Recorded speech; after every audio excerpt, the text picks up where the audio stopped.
Hi, in this video I want to give you some general information about Gothic 3. Gothic 3 is an action RPG for the PC platform.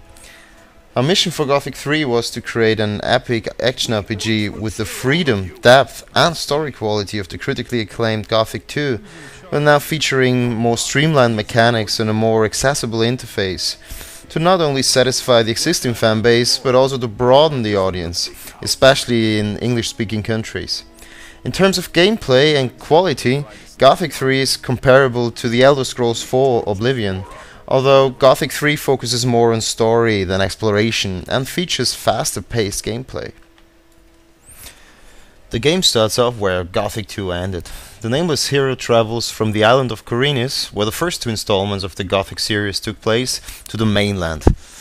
King Robar has lost the war against the orcs, who have now enslaved the human kingdom. There are only a few free humans in the icy north and the southern desert, and a handful of rebels hiding in the forests and mountains of the Middle Realm. In Gothic 3 there are three ways to solve the main quest, with three different endings. You can either join the rebels' forces against the orcs, or help the orcs that are already pursuing a higher goal, or help the Shishin, a faction from the desert in the south, who hunt down nomads and sell them to the orcs as mine workers. The story isn't a traditional fantasy story, it's more about conspiracies and intrigues. It's like a blend between a Dan Brown story and a fantasy story. The interesting thing about all these factions in the game, like the rebels, the orcs, the Hashishin or the Nordma barbarians, is that no faction is really good or evil. Very much like in politics, where there's no real good or evil party. They just have different goals and also different ways of achieving them, and the player can freely choose who to support. The orcs in Gothic 3, for example, are not evil monsters like in many other high fantasy games. In Gothic 3 they're intelligent and organized, very much like the Klingons in the Star Trek universe.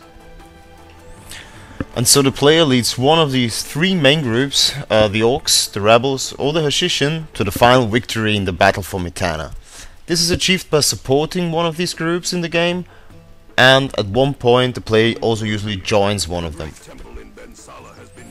So the player can join the orc forces by climbing the ladder as a mercenary or gladiator, or you can support the rebels in the fight against the orcs by causing mayhem and instigating uprisings, or he can earn the respect of the Hashishin by just clever trading and hunting down slaves for the ore mines. Some smaller factions will react to his deeds in several ways. The Nordma tribes may, for example, respect him for his fighting skills as a gladiator, but mistrust him as a collaborator.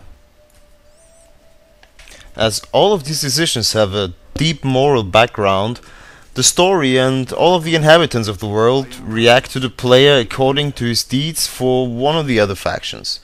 Thus, the player's decisions impact the turn of events heavily, and are always meaningful in the larger context of the general struggle going on. The micro-gameplay follows the established formula for successful action RPGs. So, everything the player would expect is there. Fighting monsters, collecting loot, casting spells, talking to other NPCs, gathering information, solving quests, trading items, training the character, you name them. This established formula becomes much more interesting though through the simulated world and the advanced AI in the game. The inhabitants of the world are organized in tribes and guilds. The player's character has relations to these groups and a certain reputation within the world, which affects the way these groups talk to the player, the quests and items they give to him, and the areas he has access to. Through this, every dialogue with NPCs can be different for different players. As every action feeds back into the world simulation, the player shapes his own unique gaming experience. And now some words about the game world. The mainland of Gothic 3 is about 5 times the size of the island of Korinis where Gothic 1 and 2 took place. The game has 3 completely distinct environment types. The fertile and densely forested Middle Realm that we've seen first, Varun, the desert, that we've seen just before, and Nordma, the icy north. This variation and the huge size of the world give the game a real epic feeling. The English localization has been a clear focus this time. All English voiceover recordings were done by Womp Music, who already worked on Call of Duty 2 and Doom 3, and we also used high-profile Hollywood voice talent. The main storyline offers about 50 hours of gameplay for an average player, and the player can travel through all these areas mentioned above, following the main quest and solving over 500 side quests on his way to the final conclusion of the story without any loading screen. The high replayability is achieved through the various possible story paths and the simulated world.